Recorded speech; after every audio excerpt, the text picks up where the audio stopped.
सावधान। णमो अर्हन्ताणं णमो सिद्धाणं णमो आयर्याणं णमो वज्रायाणं णमो लोये सवसाहुणं।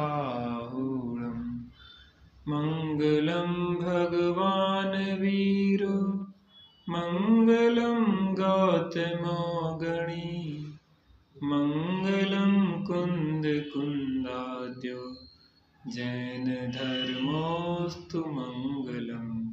सर्वमङ्गलमाङ्गल्यं सर्वकल्याणकारकं प्रधानं सर्वधर्माणां जैनं जयतु शासनम् जैनं जयतु शासनम्।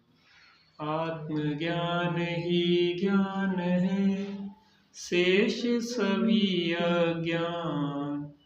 आत्म शांति का मूल है वीतराग विज्ञान। आत्म शांति का मूल है वीतराग विज्ञान। मानतुंग स्वामी जेल के अंदर बंद, कहा जाता है 48 तालों के भीतर उन्हें बंद कर दिया गया था, जंजीर और बेड़ियों से जकड़ दिया गया था। तो भी वास्तव में उन्हें कोई बांध नहीं पाया था। जंजीर और बेड़ियों से शरीर को बांधा गया था, तालों के पीछे शरीर को रखा गया था, लेकिन आत्मा को बांधने में कोई बाहर की बेड़ियां और ताले समर्थ नहीं है। मानतुंग स्वामी को उस समय भी प्रभु की भक्ति करने से कौन रोक पाया। चित्त स्वरूप की अनुभूति करने से कौन रोक पाया। उस समय भी वह अपने को निर्बंध ही देख रहे थे। भक्ति आंतरिक भाव है, अनुभूति आंतरिक दशा है। उस आंतरिक भाव दशा को कोई बाहर की हथकड़ी बेड़ियां और ताले बाधित नहीं कर सकते। वो मानतुंग स्वामी अपने को निरंतर निर्बंध ही देख रहे थे और उस निर्बंधता की दृष्टि से अंतर के कर्मों के ताले खुले, अर्थात बाह्य प्रतिकूलताएं पापोदय से आती है और बाह्य अनुकूलताएं पुण्योदय से आती हैं। तो जहाँ भगवंतों की स्मरण हुआ, उनकी भक्ति आई आदिनाथ स्वामी की, और चित्त स्वरूप की दृष्टि हुई, तो सहज जब भगवंतों की भक्ति और चित्त स्वरूप की दृष्टि से अंदर के ताले कर्मों के खुल जाते हैं, तो बाह्य हथकड़ी बेड़ी और ताले खुल जाएं तो उसमें कौन सा आश्चर्य है। लेकिन ज्ञानी बाहर की प्रतिकूलताओं के दूर करने के लिए भगवान की भक्ति नहीं करते, वह तो अपने उपयोग को बाहर से हटाने के लिए कि बाहर में हमारी शरीर संयोग आदि पे दृष्टि ही न जाए, हमारा चित्त भगवंतों की भक्ति में रमा रहे और चित्त स्वरूप की अनुभूति हमें बार बार होती रहे, इसके लिए उनके हृदय में यह भगवंतों की भक्ति का भाव सहज ही आता है। यहाँ पे चर्चा अपनी स्वानुभव पत्रावली के माध्यम से चल रही है। पत्र क्रमांक 8 के प्रथम भाग के आधार पर, अर्थात एक पत्र को हम 3 भागों में यहाँ पे पढ़ेंगे, जिसमें कल चर्चा अपन पहले भाग की 8वें पत्र की कर चुके हैं। एक बार पिछला विषय बाँचते हुए आगे अपन चर्चा करेंगे। स्वयं स्वयं में तृप्त रहो अहो, जिसे शुद्धात्म स्वरूप की महिमा एवं उसकी प्राप्ति की सहज विधि दर्शाने वाला पवित्र जिनागम और जिनशासन मिला, वह महाभाग्यवान है। परमार्थता तो सहज सुख स्वरूप भगवान आत्मा एवं आत्मदृष्टि में इष्ट अनिष्ट की कल्पना ही उत्पन्न नहीं होती। जैसे यात्रा के कष्टों से छूटने का एकमात्र उपाय घर में ही संतुष्ट रहना है, वैसे ही आत्म तिरस्कारी विपरीत कल्पनाओं से उत्पन्न दुख से छूटने का उपाय सम्यक तत्वाभ्यास ही है। वस्तुतः त्रिकाल एक रूप शुद्धात्मा के लिए तो कोई दुख का कारण न होने से अनिष्ट भी नहीं और सुख का कारण न होने से इष्ट भी नहीं, परंतु व्यवहार से भी मोह राग आदि परिणाम दुखमय होने से अनिष्ट एवं सम्यक दर्शन ज्ञान चारित्र रूप परिणाम सुख के कारण होने से इष्ट कहे जाते हैं।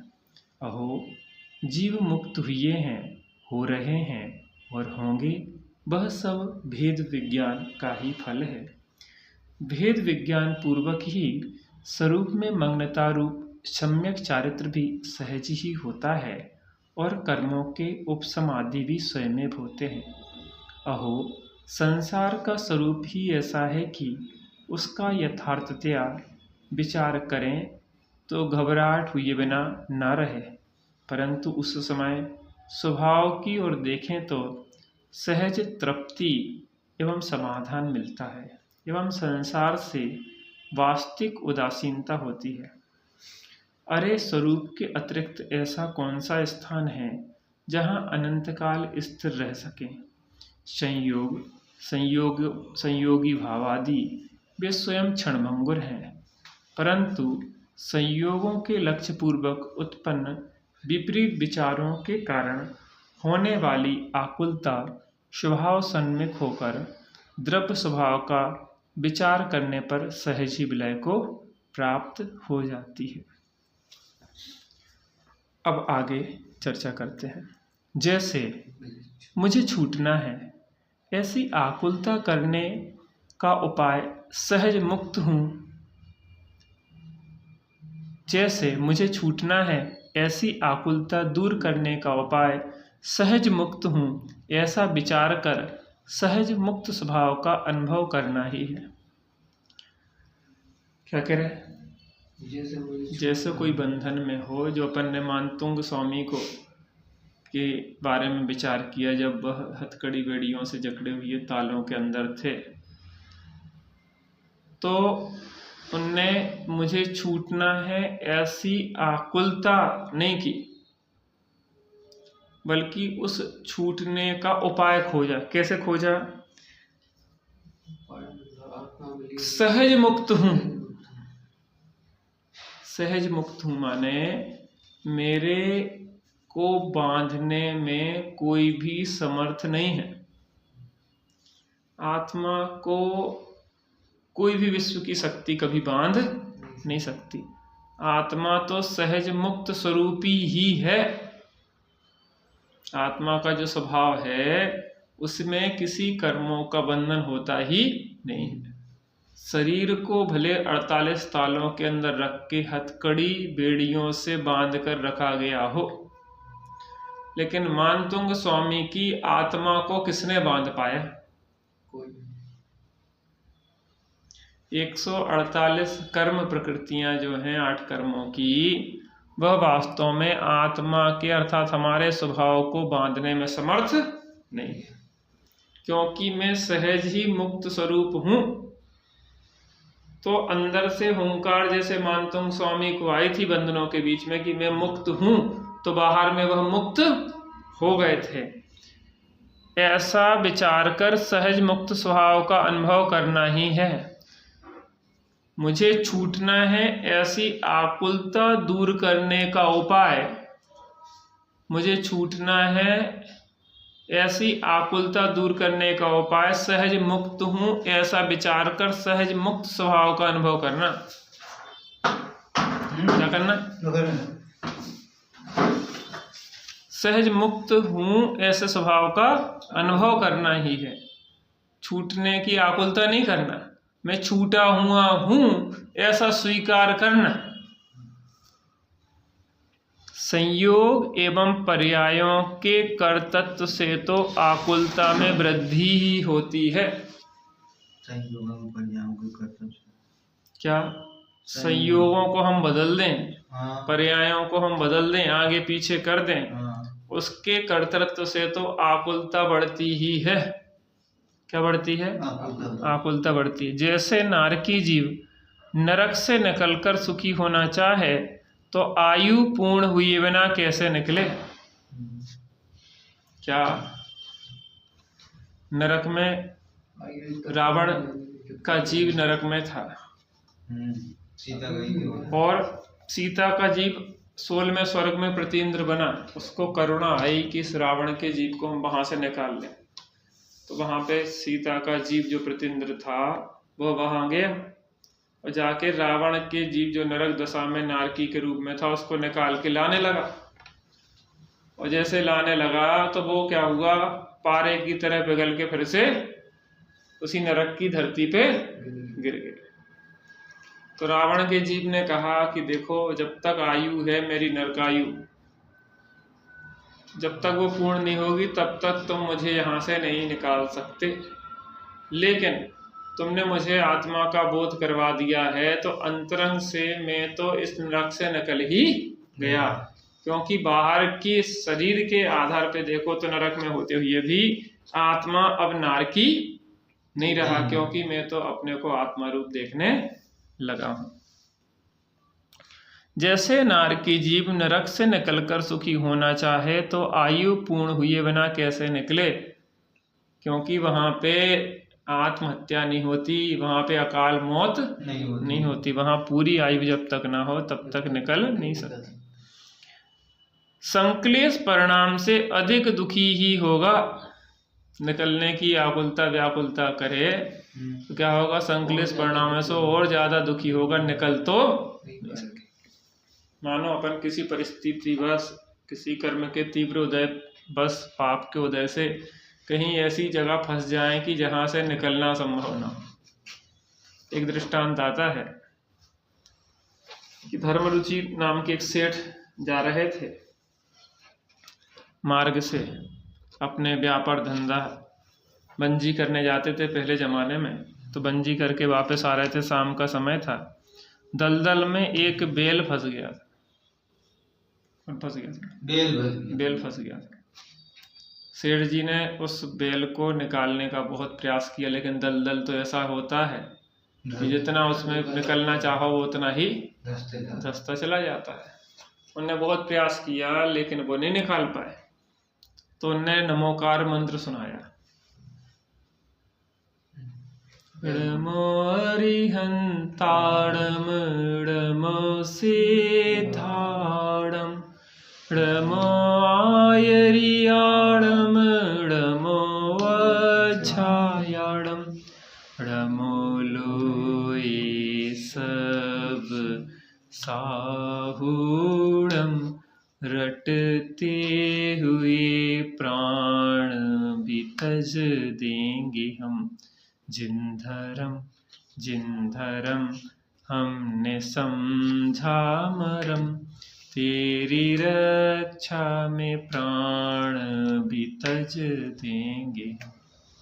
तो क्या हुआ, उस बेल के जीव को भले दलदल से नहीं निकाल पाए, लेकिन क्या किया, इस दुखमय दशा से निकाल दिया। क्यों? क्योंकि उस पंच नमस्कार मंत्र के स्मरण पूर्वक क्या हुआ, शांति का वेदन हुआ, संक्लेशता घटी और वह बेल का जीव उसी नगर में राजकुमार बन गया।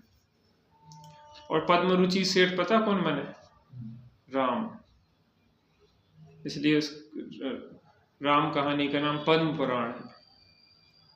तो जब आप दूसरे के हित की भाव सोचते हैं तो आपका स्वयं का भला सहज ही हो जाता है। तो नरक से तो नहीं निकाल सकते, लेकिन नरक से भिन्न जो तुम चैतन्य सत्ता हो वहां रह के उस आत्मा का बोध कर सकते हो और करा सकते।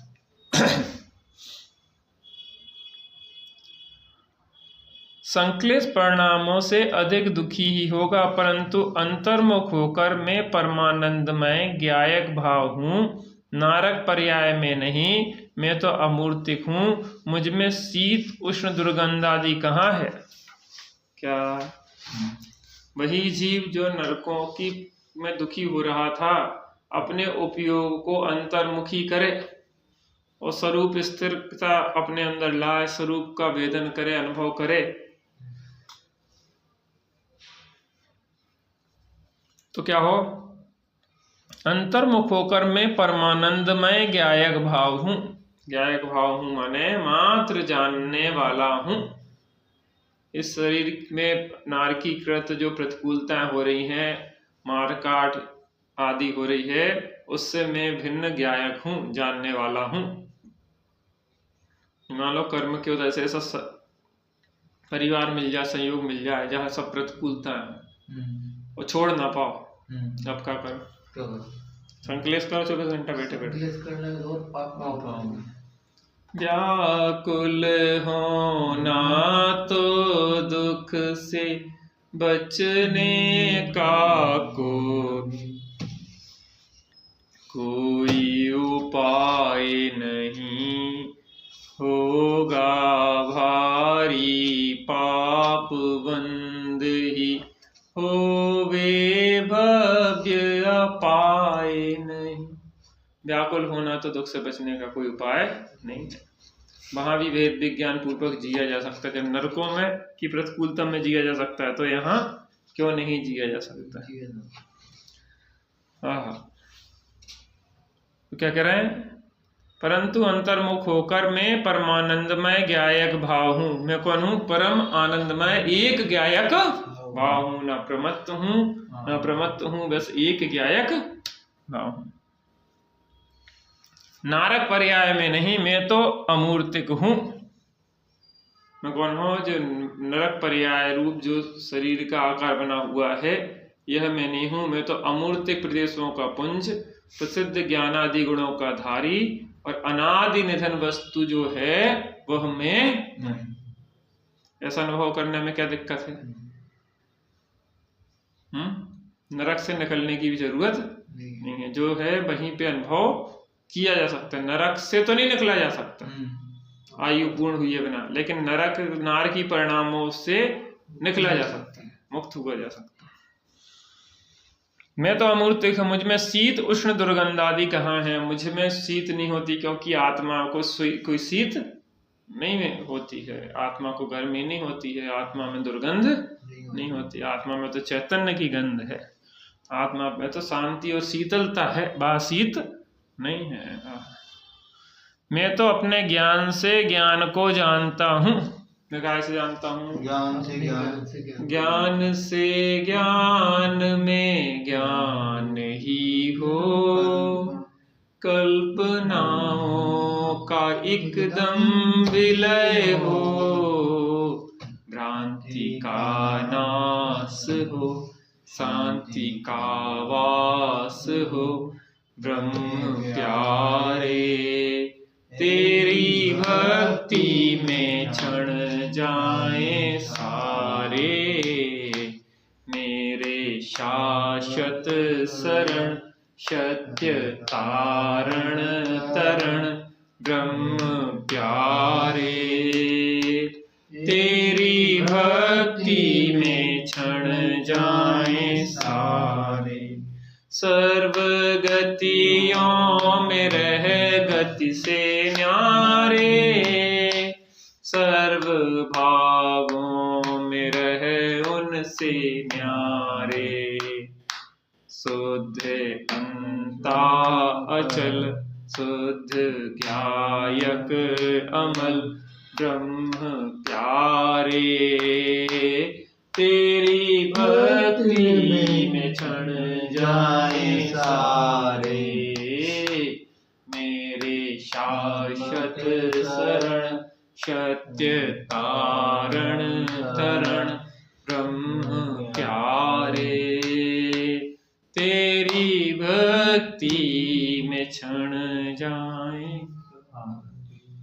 भक्ति जिनने भी अब तक है पाई, तेरा आश्रय ही उसमें सहाई। नित्य अंतः अचल शुद्ध ज्ञायक अमल ब्रह्म प्यारे, तेरी भक्ति में क्षण जाए सारे। मैं तो अपने ज्ञान से ज्ञान को जानता हूँ। क्या करता हूँ? अपने ज्ञान से ज्ञान को जानता हूँ। मैं किसको जानता हूँ? अपने को जानता हूँ। परद्रव्य को जानता हूँ कि अपने ज्ञान को ही जानता हूँ? अपने ज्ञान को ही जानता हूँ। ज्ञान में ज्ञान जैसा बाह्य वस्तुओं का आकार भास बनता है, वो ज्ञान की ही रचना है, कोई परद्रव्य नहीं है। जैसे शीशे में जो मोर बना है वो शीशे का दर्पण का अपना है, वो बाहर का मोर उसमें नहीं है। ऐसे ही ज्ञान में भी जो पदार्थ दिखते हैं वो ज्ञानमय ही है, बाह्य पदार्थ ज्ञान में आते नहीं। क्या समझ में आ रही ना? हाँ, मेरे ज्ञान में ज्ञायक ही आ रहा है, मैं तो ज्ञायक ही हूँ। ऐसी हुंकार हूँ कि मैं ज्ञायक हूँ। हर स्थिति में मैं ज्ञायक था, ज्ञायक हूँ और ज्ञायक ही आत्मा हूँ, आत्मा हूँ, आत्मा मैं सदा ज्ञायक स्वभावी आत्मा। अग्नि से भी मैं कभी जलता नहीं, जल गलाए तो कभी गलता नहीं। शस्त्र से भी मैं कभी कटता नहीं, साधकों की साध्य साधक आत्मा। आत्मा हूँ, आत्मा हूँ, आत्मा।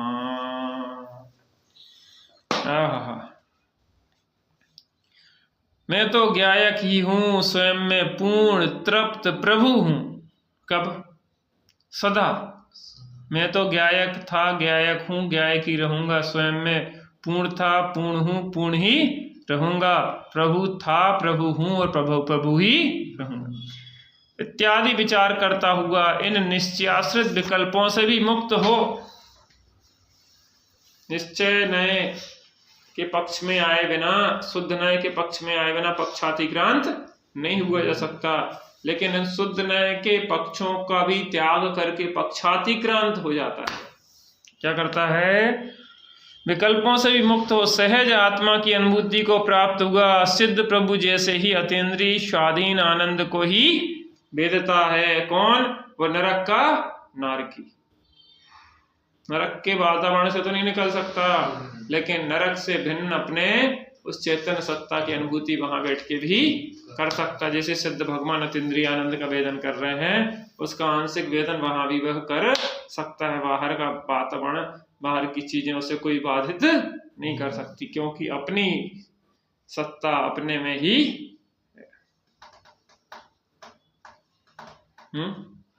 अपनी सत्ता अपने में ही है। क्या करना अपन को? अपनी सत्ता को जागृत करना है। जागृत करना है माने अपने को अपने रूप ही जानना है, अनुभूति करना है। देखो बहुत गई थोड़ी रही, थोड़ी भी अब जाए। बहुत चली गई है, थोड़ी रही है और थोड़ी भी हाथ से जाने वाली है।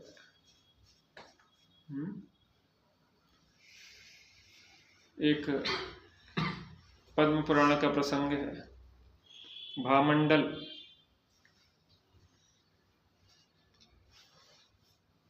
अपनी रानियों में आसक्त था। अनेक बार दीक्षा लेने का विचार किया, लेकिन इसलिए बार बार रुक गया कि मेरी रानियां मेरे वियोग में कितनी दुखी होंगी। मेरी रानियां मेरे वियोग में कितनी दुखी होंगी। मैं दीक्षा तो लूंगा, लेकिन थोड़े समय बाद लूंगा। बार बार ऐसा विचार करके दीक्षा लेने में क्या करता जाता था? टालता जाता था, देरी करता जाता था। एक दिन अपनी रानी के साथ, शायद सतखंडा महल था उसका, वो सो रहा था और अचानक बिजली गिरी और दोनों मरण को प्राप्त हो गए। तो वहां लिखा कि जो अति दूर विचार दृष्टि वाला होता है, ज्यादा विचार करता है, लंबे समय तक विचार ही करता रहता है, तो उसकी ऐसी ही दुर्दशा होती है। जैसे ही हनुमान जी को यह पता पड़ा कि भामंडल विचार ही करते रहे और दीक्षा लिए बिना ही मरण को प्राप्त हो गए, तो हनुमान जी को वैराग आया और उनने दीक्षा अंगीकार कर ली। इसलिए बहुत ज्यादा लंबा प्लानिंग नहीं बनाना चाहिए आत्म कल्याण के लिए। अच्छे कार्य में देर नहीं करना चाहिए। शुभ से शीघ्रम, क्या करना चाहिए? सुबह से शीघ्र शुभ कार्य को शीघ्र करना चाहिए। इसलिए यहाँ कह रहे हैं कि स्वयं में पूर्ण तृप्त प्रभु हूँ इत्यादि विचार करता हुआ इन निश्चयाश्रित विकल्पों से भी मुक्त हो सहज आत्मा की अनुभूति को प्राप्त हुआ। सिद्ध प्रभु जैसे ही अतीन्द्रिय स्वाधीन आनंद को ही वेदता है। कौन? वह नरक का नार की। बेड़ियों में जकड़ी हुई सती चंदन वाला ने भूखी प्यासी तलगर में पड़े होने पर भी आर्त ध्यान नहीं किया। क्या आर्त ध्यान माने की? आर्त ध्यान माने दुखी नहीं हुई।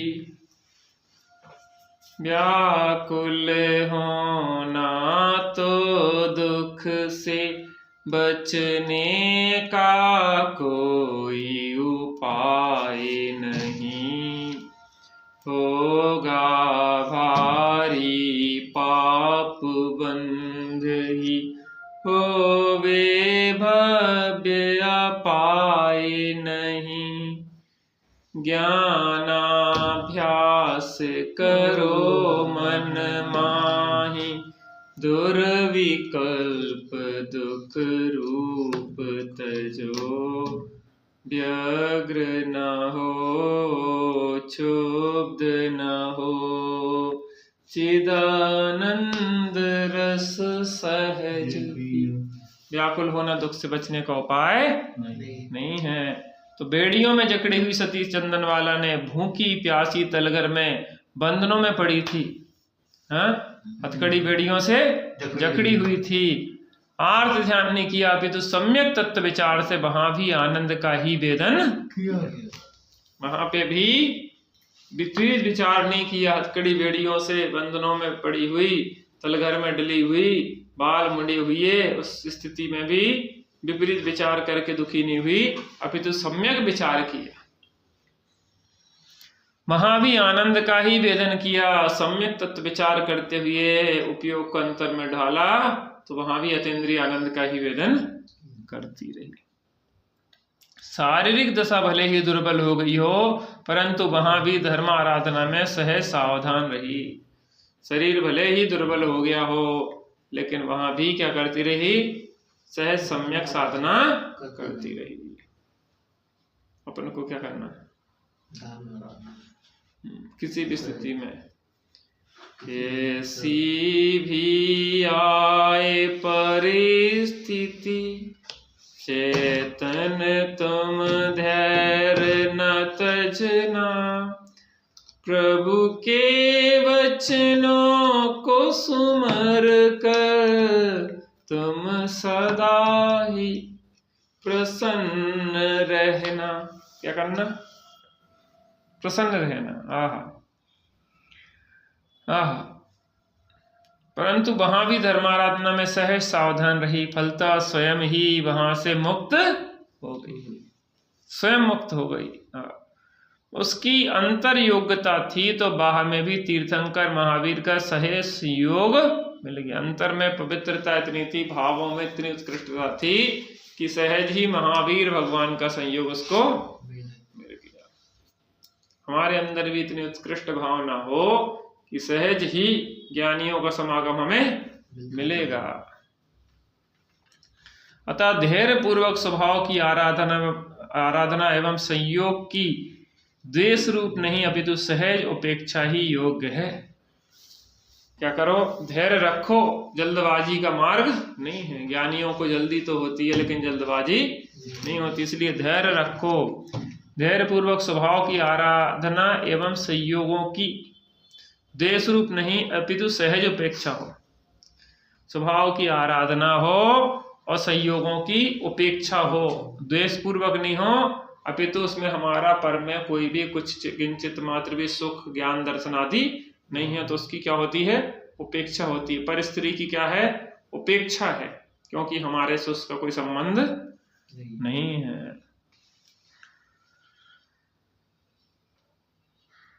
अहो अपना पुरुषार्थ अपने में ही चलता है, बाहर में किंचित भी नहीं है। अपना पुरुषार्थ बाहर में चलता क्या? संयोगों को बदल सकते क्या अपन? परद्रव्यों को बदल सकते क्या? नहीं। तो अपना पुरुषार्थ कहाँ चलता है? अपने में चलता है। बाहर की कैसी भी स्थितियां हो, बाह्य परिस्थितियों में मन स्थिति बिगाड़ना ये कोई हमारे लिए आवश्यक नहीं है। बाह्य प्रतिकूलता परिस्थितियों में तो ज्ञानी और दृढ़ होके अकंप मेरू की तरह खड़े हो जाते हैं। जैसे कोई सिंह के ऊपर आक्रमण करता है तो वो और अधिक सावधान होकर एकदम गर्जना करता है, जिससे कि शत्रु सेना भाग खड़ी होती है। अहो अपना पुरुषार्थ अपने में ही चलता है, बाह्य में किंचित भी नहीं। अतः परिस्थिति बदलने की आकुलता नहीं, अपितु मना स्थिति बदलने के लिए सम्यक तत्वाभ्यास रखना योग्य है। सम्यक तत्वाभ्यास करते हैं। सम्यक तत्वाभ्यास हर जगह किया जा सकता है। यशोदा मुनिराज के ऊपर उपसर्ग हुआ, राजा शरणक ने उपसर्ग किया तो भी उन्होंने कहा कि ये उपसर्ग मुझ में होता नहीं हूँ, मैं तो मात्र ज्ञाता हूँ। शरीर को चींटियां खा रही हैं, लेकिन मेरे अंदर कोई भी चींटियों का प्रवेश नहीं होता, मुझे कोई काट छाट नहीं सकता। पारसनाथ मुनिराज के ऊपर ओले सोले पटके गए, लेकिन वहां पे सम्यक तत्व अभ्यास पूर्वक कि जिसके ऊपर ओले सोले पत्थर गिर रहे हैं वो मैं नहीं हूं, मैं तो आत्मा हूं। क्योंकि संयोग आदि तथा परलक्षी लौकिक ज्ञान तो दूर, आगम ज्ञान भी 11 अंग 9 पूर्व का इस जीव ने बहुत बार किया है। क्या कह रहे? क्योंकि संयोग आदि तथा परलक्षी लौकिक ज्ञान तो किया ही है, लेकिन आगम ज्ञान की तरफ से देखा जाए तो 11 अंग 9 पूर्व का ज्ञान भी इसने अनंत बार कर लिया। लेकिन कैसा किया? परलक्षी किया, दूसरे के लक्ष्य से किया, अपने आत्म कल्याण के लक्ष्य से नहीं किया। परंतु वेद विज्ञान पूर्वक एकत्व विभक्त आत्मा को नहीं अनुभवा, अतः मात्र मंद कषाय से गृह व्यक्त हो गया, परंतु तृप्ति नहीं मिली। क्या कह रहे हैं? देखो, जीव ने अंदर में आत्म कल्याण की भावना ना भाई हो, ऐसी बात नहीं है। आत्म कल्याण की भावना भाने के बाद भी स्वरूप का आश्रय नहीं लेने से दुख दूर नहीं हुआ। लेकिन जब स्वरूप की भावना भाने मात्र से स्वरूप का आश्रय लिए बिना कल्याण नहीं होता, जिसका परलक्षी स्वाध्याय है, जो दूसरे के लक्ष्य से ही स्वाध्याय कर रहा है, दूसरों को रिझाने के लिए, दूसरों के लिए सब कुछ जिसका चल रहा है, उसका तो कल्याण बहुत मुश्किल है। जो 11 अंग 9 पूर्व का पाठी भी हम अनंत बार हो चुके, इतना उत्कृष्ट उपसम ज्ञान हुआ, लेकिन स्वलक्ष्य से नहीं किया तो भी हमारी आत्मा का कल्याण नहीं हुआ। और अगर जीव स्वलक्ष्य पूर्वक थोड़ा सा भी ज्ञान हो जाए, तुष्मास भिन्नम वाले शिवमूर्ति मुनिराज जैसा, कि जैसे दाल अलग है और छिलका अलग है, तुष अलग है और मांस अलग है, ऐसे ये शरीर रूपी छिलका अलग है और मांस रूपी आत्मा, दाल रूपी आत्मा अलग है। ऐसे श्रद्धान ज्ञान पूर्वक आत्मस्थिरता पूर्वक क्या हुआ? आत्मा की अनुभूति की और सहज सुखी हो गए। तो वास्तव में किन्हीं संयोगों को नहीं बदलना है, क्योंकि संयोगों को बदलना हमारे हाथ में नहीं है। बाहर की प्रतिकूलताओं को नहीं बदलना है, क्योंकि बाह्य प्रतिकूलताओं को बदलना हमारे हाथ में नहीं है। बाह्य परिस्थितियों को नहीं बदलना है, क्योंकि बाह्य परिस्थितियों को बदलना हमारे हाथ में नहीं। पर हमारे हाथ में क्या है? मन स्थिति को बदलना। क्या है? चंदन वाला भले वह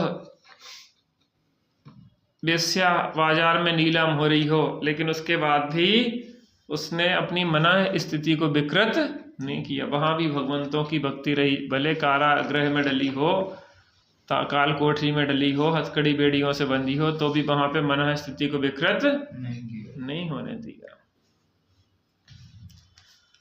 आहा, हर परिस्थिति में व्यक्ति सुखी रह सकता है अगर सम्यक विचार करे। हर प्रतिकूल से प्रतिकूल परिस्थिति में भी सुखी रह सकता है और हर अनुकूल से अनुकूल स्थिति में भी दुखी रह सकता है अगर विपरीत विचार करे। तो विपरीत विचार से जीव दुखी होता है और सम्यक विचार से जीव सुखी होता है। सम्यक तत्वाभ्यास करेंगे, जो भी प्रसंग बने उसमें पॉजिटिव सोचो, नेगेटिव नहीं सोचो, सकारात्मक सोचो, नकारात्मक ना सोचो। नकारात्मक सोचते हैं जिस क्षण हम, उसी क्षण हमारी परिणति में क्या होता है, दुख और संक्लेश होता है। तो सकारात्मक सोचते हैं तो उसी क्षण हमारी परिणति में क्या होता है, समता और सहजता आती है। इसलिए हमें हर स्थिति में क्या सोचना चाहिए, पॉजिटिव, सकारात्मक सोचना चाहिए। जो भी है उसको तत्व अभ्यास पूर्वक सोचो। महामुनिराज ज्ञानियों से उस स्थिति को मिलाओ कि तो तुम्हारे जियो कौन दुख है, तुम्हारे ऊपर ओले सोले पत्थर नहीं पटके जा रहे हैं, तुम्हें हथकड़ी बेड़ियों से नहीं बांधा जा रहा है, तुम्हें कारागृह में नहीं डाला जा रहा है, तुम्हारी जान लेने के लिए लोग आतुर नहीं है।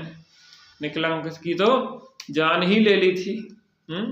पारसनाथ की तरह तुम्हारे ऊपर ओले सोले पत्थर नहीं हो रहे, यशोधन मुनिराज की तरह तुम्हारे गले में सर्प नहीं डाले जा रहे, तुम्हारे शरीर को चींटियां नहीं खा रही हैं। अंजना सती की तरह तुम्हारे ऊपर आरोप लगा के तुम्हारा अपवाद नहीं हो रहा है, तुम्हें जंगलों में नहीं भटकना पड़ रहा है जगह जगह। ऐसी प्रतिकूलता, सीता की तरह तुम्हारा अपहरण नहीं हो रहा है, हो रहा है बताओ? फिर हम क्यों परेशान हैं? भूखे प्यासे तो नहीं है, खाने पीने को भी तो मिल रहा है। फिर जब रावण हरण करके सीता को ले गया तो शायद कितने 11 दिन तक भोजन नहीं किया। उन्होंने कहा कि जब तक रामचंद्र जी का मेरे पास संदेशा नहीं आएगा तब तक मैं आहार ग्रहण नहीं करूंगी।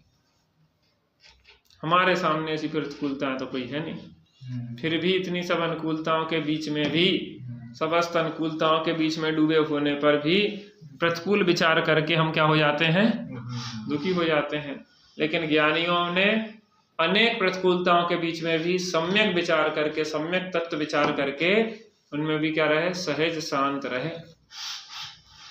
समतारस का पान करो, अनुभव रस का पान करो, शांत रहो, शांत रहो, सहज सदा ही शांत रहो। नहीं अशांति का कुछ कारण, ज्ञान दृष्टि से देख आहो।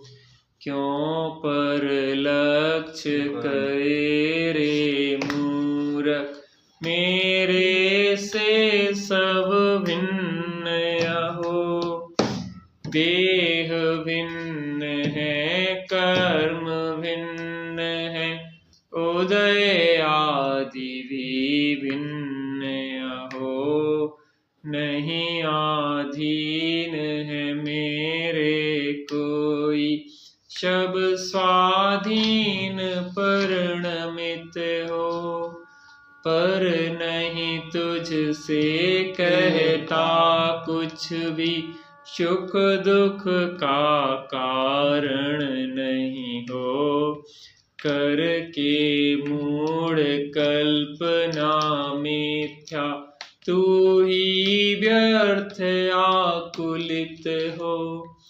पर द्रव्यों का दोष न देखो, क्रोध अग्नि में नहीं जलो। नहीं चाहो अनुरूप प्रवर्तन, वेद ज्ञान ध्रुव दृष्टि धरो। पर द्रव्यों का दोष न देखो, क्रोध अग्नि में नहीं जलो। इस प्रकार से कह रहे हैं कि हर स्थिति में मन स्थिति बदलकर स्वरूप के आश्रय पूर्वक जीव सहज सुखी हो सकता है। अभी अपन इतने पे चर्चा पे विराम लेते हैं, शेष चर्चा इस पत्र की आगे करेंगे। निज निधि निज में बताई, यह अनंत उपकार है उसके लिए जिन वाणी माँ को वंदना। नमो हिंदार नमस्कार नमो आयरा नमो वज्राय नमो सुशाम वज्राय नमो सुशाम नमो हिंदार नमो सुशाम नमो आयरा नमो वज्राय नमो सुशाम आयरा नमो वज्राय नमो सुशाम आयरा नमो वज्राय नमो सुशाम नमो हिंदार नमो आयरा नमो